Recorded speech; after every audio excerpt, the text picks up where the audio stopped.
ჩვენისთვის უჩვეულო ადგილას ვიმყოფებით არწუთას ჩვენმა შეხვედრამ გადმოინაცვლა აქ პლაჟზე ბოდის სპორტის წინ, იმიტომ რომ ის ადგილი სადაც შერჩეული ჰქონდა ხელისუფლება მასზე უარი გითხრა, მაგრამ მართლ პარტიას სამწუხაროდ ამის პრივილეგია ჰქონდა. მე მინდა CSKO-ს ახლად არჩეულ თუ დანიშნულ თავმჯდომარეს უთხრა, ისევე როგორც შინაგან საქმეთა სამინისტრო გავაფრთხილო.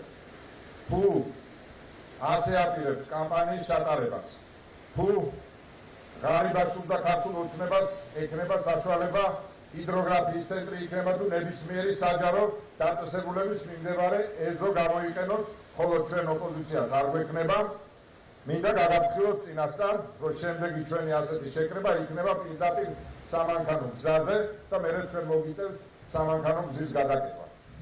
იმიტომ რომ თანაბრობა და კონკურენცია არის საფუძველი სამართლიანი შეჯიბრის და არჩევნების. თუ არ არის კონკურენცია და თავისუფალი გარემო, მაშინ არჩევნებიც არ იქნება თავისუფალი. ეს ინფორმაციისთვის მინდა კარგად გაისიგზეგანოთ აქ ადგილობრივმა ხელისუფლებამ და ასევე ცენტრალურმა ხელისუფლებამ, ისევე როგორც CSKO, რომელიც ვალდებულია ყურადღება მიაქციოს ამგვარ რამებს. დღეს ჩვენ წარმოგიდგენთ რეფერენდუმის გუნდს ფოთში. ძალიან მნიშვნელოვანი გზაგასაყარია ჩვენი ქვეყნისთვის. მნიშვნელოვანია იმიტომ, რომ როგორც არასდროს საკითხი დადგა პირდაპირ. ქვეყანაში, სადაც ევროპას უკეტავენ კარებს, იმ ქვეყანაში კარებს უღებენ რუსეთს. უშინდელი განცხადება პრემიერად წოდებული არსების, ოლიგარქის მარიონეტის პირდაპირი სიგნალი იყო. ეს არ იყო სახელმწიფოს მხრიდან ნათქვამი უარი კრედიტზე, გრანტზე ან დახმარებაზე. უშინდელი განცხადება იყო გეოპოლიტიკური არჩევანი, რომელიც ქართველი ხალხის ზურგს უკან, ქართველი ხალხის სურვილის მიუხედავად ქართულმა ოცნებამ და მისმა ოლიგარქმა გადაწყვიტეს და თავს მოახვიეს ამ ქვეყანას. ჩვენ ვნახეთ იმედგაცრუებული ჩვენი პარტნიორები ევროპიდან და ჩვენ ვნახეთ გახარებული ჩვენი მტრები რუსეთიდან. გახარებული იყვნენ ჩვენი მტრები ღარიბაშვილის განცხადებით, ხოლო დამწუხრებული, შეშფოთებული და გაკვირვებული იყვნენ ჩვენი პარტნიორები. ხელისუფლება, რომელიც პატივს არცევს პარტნიორებს და ელაქუცება მტრებს, ამთავრებს შემდეგნაირად: კარგავს პარტნიორებს და ბარდება მტერს. ამიტომ 2 ოქტომბრის არჩევნები როგორც არასდროს არის რეფერენდუმი. რეფერენდუმი დაუბრუნდებით ჩვენ იქ, სადაც არის საქართველოს ადგილი დასავლური ქრისტიანული ცივილიზაციის წიაღში, თუ არ მოშლებით რუსეთის ბნელეთში. უშინდელი განცხადება სამწუხაროდ არის პირდაპირი მინიშნება და პირდაპირი სვლა.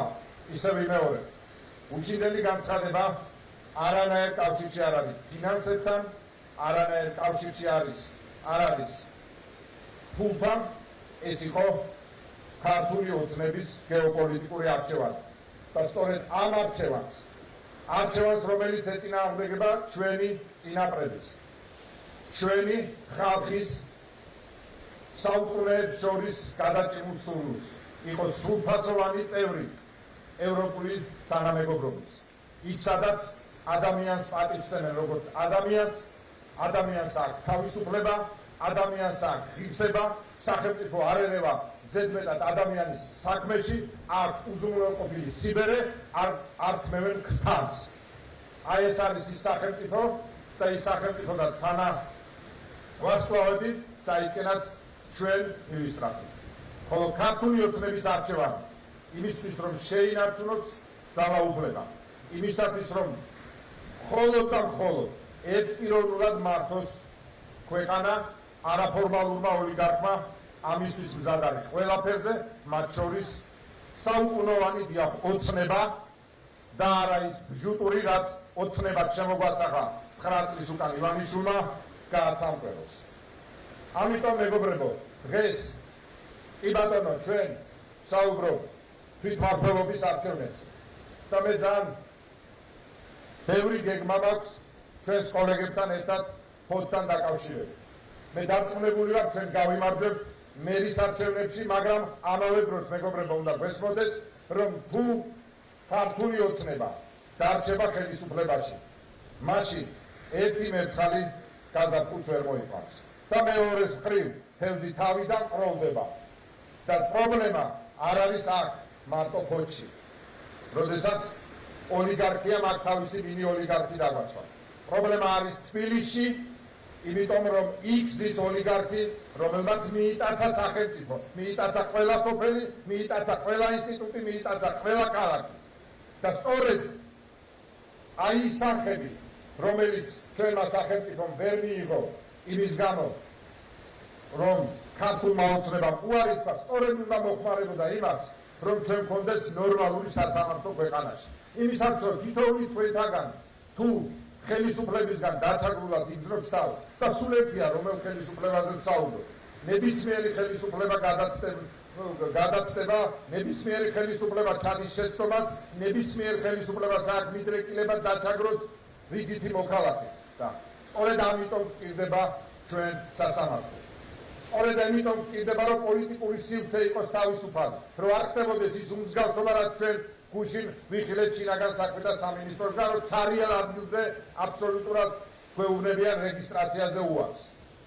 იმისათვის რომ თითოეულ მოქალაქეს, რომელიც თავდაჩაგრულად იგრძნობს, ჰქონდეს საშუალება თავისი სიმართლე დაამტკიცოს. ჩვენ ის თანხა უნდა მოხმარდებოდა საარჩევნო სისტემის გამართვას, იმისათვის რომ ქვეყანაში ძალაუფლება არჩევნებით ითვლებოდეს. გამოდის ეს ხელმოღერებული ლამა, რომელსაც პრემიერობა დააბრალა ივანიშვილმა და გველაპარაკება იმაზე, რომ ვინმე არის ქვეყნის მტერი და ვინმე გეგმავს რევოლუციას. რევოლუციას გეგმავს როგორც წესი, თავისი უტრინობით, თავისი სიხარბით. როგორც წესი ამას აკეთებს ხელისუფლება, სწორედ ხელისუფლების უტრინო მოქმედებები, ხელისუფლების დახშობით და ძალაუფლების მიტაცებით ხდება ქვეყნებში დიახ ამბოხი და მაშინ, როდესაც ეს ტრენდი შეიკრება და მე იმედი მაქვს, რომ ეს არასდროს არ მოხდება, იმიტომ რომ სწორედ რეფერენდუმზე ჩვენ შევძლებთ აი ამის შეუქცევა და დასრულებას. ამიტომ 2 ოქტომბერი, მეგობრებო, პირველ რიგში იქნება რეფერენდუმი. რეფერენდუმი გვინდა თუ არა ჩვენ ევროპული გზა, გვინდა თუ არა ჩვენ მოქალაქის კეთილდღეობა, გვინდა თუ არა ჩვენ დაცული მოქალაქე, გვინდა თუ არა განვითარებული თვითმმართველობა, რომელიც ფიქციას აქციეს აქვს პორტში და ხელის ბიჭებს ნიშნავენ და ფულის საწოლ ობიექტად, საწულ ობიექტად აქციეს ქალაქი, მაშინ როდესაც კაპიქს უკან აღარ აბრუნებენ. აი ეს არის სწორედ ის პრობლემა, თუ არ იქნება თვითმმართველობა, მაშინ არ იქნება განვითარება. მაშინ როდესაც პასუხისმგებელი მერი იქნება თქვენ წინაშე, მაშინ აქ იქნება განვითარება. მაგრამ თუ იქნება ოლიგარქის წინაშე, თან მინი ოლიგარქის წინაშე, რომელიც აქ ჰაერს, წყალს და ყველაფერს სწავლობს იმისაც, რომ ფული იშოვოს, მაშინ ჩვენ წინ ვერ წავთ. ამიტომ არჩევანი არის ძალიან მარტივი. არის ურთიერთპატივისცემა, არის ევროპა და არის ბნელი რუსეთი თავისი ოლიგარქები.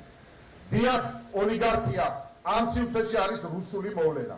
ამიტომ ჩვენ უარს ვეთქვით 2 ოქტომბერს ამ უბედურ ჭირს, რომელიც 90-იანებში რუსეთში გადამდიდრებული ხალხი მთელ პოსტსაბჭოთა სივრცეში აკეთებს ხოლმე. მე მინდა ჩვენი გუნდი წარმოგიდგინოთ. გუნდი, რომელიც ჩვენ აკაგიმალავთ საკმაოდ დიდი კამათის, ჭობის, რა ვიცი, რუგლებად ხუბი დაარქვით და ერთად მაინც შევიკრიბეთ.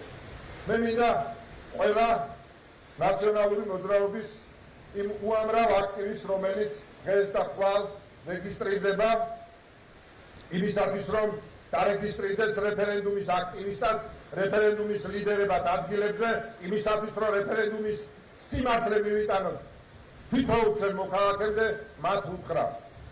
მეგობრებო, ერთია რეგისტრაცია საკრებულოსი და რა თქმა უნდა თითოეული ამ ადამიანისთვის პატივია ემსახუროს თავის ქალაქს, მაგრამ ბრძოლა, რომელშიც ჩვენ დღეს შევდივართ, გაცილებით მეტია. ბრძოლა, რომელიც დღეს ჩვენ შევდივართ, შეგვიძლია ერთი სიტყვით, მერაბ კოსტავას სიტყვებით დავახასიათოთ. იმას არ აქვს, მეგობრებო, თავარია, მეგობრებო, სად იქნება ეროვნული მოძრაობა და არა ის, სად ვიქნებით თითოეული ჩვენთაგანი ეროვნულ მოძრაობაში.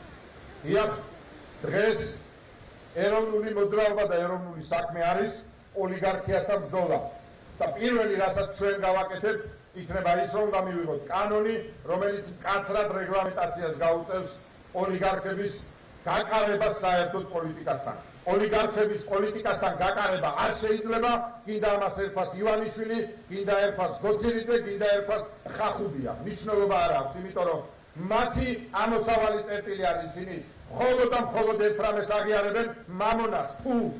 გაქვს ფული ხარ მათთან, არა გაქვს ფული ხარ მეორე ხარისხოვანი მოქალაქე. ეს დამთავრდება ამ ქვეყანაში. მე მინდა წარმოგიდგინოთ ჩვენი გუნდი. ქალბატონი დარეჯა მშვიდარია. ჩვენ მას კარგად იცნობთ, მას კარგად იცნობს მთელი საქართველო. დარეჯანი არის შეუპოვარი მებრძოლი და ერთგული ადამიანი. და ამ ერთგულებისთვის ხშირად ის იჯდება. ის ერთგული იყო პირველი პრეზიდენტის და ის ერთგული არის მესამე პრეზიდენტის და ზარი, რომელიც მას უყენია, ქოქოლას ცემს ხოლმე როგორც წესი ბევრ არაკეთილ მოსურნეს. დიახ, მეგობრებო, ეს არის გამოხატვის თავისუფლება. უნდა შევეჩვიოთ, რომ ადამიანს ვიღაცა რო უყვარს, იმას პატივი უნდა ვცე. ისევე როგორც ჩვენ უნდა ვცეთ თქვის არჩევანსაც პატივი. ბატონი დავით ხომერიკი, ძალიან დიდი ხნის გამოცდილი ადამიანი, ფოთელი ადამიანი, რომელიც შეყარებულია უზომოდ თავის ქალაქზე, იცის რა ჭირდება ჩვენ ქალაქს, იმისათვის რომ ინფრასტრუქტურა დაიძრეს სწრაფად და ქალაქმა თვალებში გამოიხედოს. პაატა ჩაგანავა. მივესალმოთ მას და მე მინდა ზოგადად თქვა, იმისათვის რომ ახალ დროში შეზღუდულები ვართ. ჩვენ აქ ვართ ადამიანები, რომლებიც ერთმანეთს ვეკამათებოდით, ვიყავით სხვადასხვა მხარეს. მეტიც შეიძლება ერთმანეთისთვის კარები ჯვა გაჭედილი. შეიძლება ერთმანეთისთვის ძალიან მძიმე სიტყვები გვაქვს რა თქვა. ვიყავით ჩვენ სხვადასხვა ნაპირზე. მაგრამ ბრძოლა თუ გვინდა, გამარჯვება თუ გვინდა, ჩვენ ხელი უნდა გაუშვიროთ ყველა იმ ადამიანს, ვისაც ესმის, რომ ოლიგარქია ამ ქვეყანაში უნდა დაემხოს, იმიტომ რომ ოლიგარქია თვითონ მოქალაქეს აზარავებს. ამიტომ მე მინდა მივესალმო ყველა იმ ადამიანს, რომელიც ამ პარტიაში არის დღიდან დაარსებისა, ამ პარტიაში არის დღიდან ოპოზიციაში გადასვლისა და მივესალმო იმ ადამიანებსაც, რომლებიც სხვადასხვა დროს მოვიდნენ და უნდათ შემოიტანონ თავიანთი წვლილი აი ამ დიდ ბრძოლაში. ანი ჯოჯუა, ახალგაზრდა ლიდერი, მიხეილ ფირცხალავა აბზარდება საქართველოში, დავით ბასილაია, არჩილ ხულორდავა, მარიამ უჩანეიშვილი, ირაკლი ლაბაკავა, პედაგოგი, ისტორიის მასწავლებელი, რომელიც ასევე მოყვა რეპრესიებში, ადამიანი, რომელიც საერთოდ არ ფიქრობდა პოლიტიკაზე, მაგრამ ზუსტად 2018 წელს, მაშინ როდესაც დაიწყო დევნა მეორე ტურში და ზუგდიდში იცით სკოლის დირექტორი ქალბატონი იაკ ერზაია ემსხვერპლა, ზუსტად ასეთივე დევნის ობიექტი იყო ირაკლი. ჟანეტა ჩაჩავა ჩვენ გუნდს შემოუერთდა სულ ახლახანს, მინდა მას მივესალმო და ვუსურვო ასევე წარმატებები და წარმატებული დებიუტი. ბატონი მორის ჯანჯღავა, რომელიცაც იცნობენ ფოთელები, ის იყო საკრებულოს წევრი და ის ასევე ჩვენთან ერთად იბრძოლებს. ბატონი ბადრი დავითარია, პედაგოგი, სტუდენტების აღზრდელი, ინტელექტუალი ადამიანი, რომელიც ნამდვილად გაამდიდრებს ფოთის საკრებულოს, ისევე როგორც საზოგადოებრივ პოლიტიკურ ცხოვრებას. თინათინ გვაზავა, ლევან ბერაია, ახალგაზრდები, რომლებიც ასევე ჩვენთან ერთად იბრძოლებენ აი ამ ერთი შეხებით უთანასწორო ბრძოლაში. ძალა ერთობაშია, მეგობრებო, ჩვენ გავიმარჯვებთ, იმიტომ რომ ეს ბრძოლა არ არის რომელიმე სკამისთვის ან რომელიმე თანამდებობისთვის. ეს ბრძოლა არის იმისთვის, რომ ამ ქვეყანაში ერთხელ და სამუდამოდ გავაცნობიეროთ, რომ ფული ყველაფერი არ იქნება, რომ ოლიგარქები ამ ქვეყანას ვერ მიიტაცებენ. დიდი მადლობა.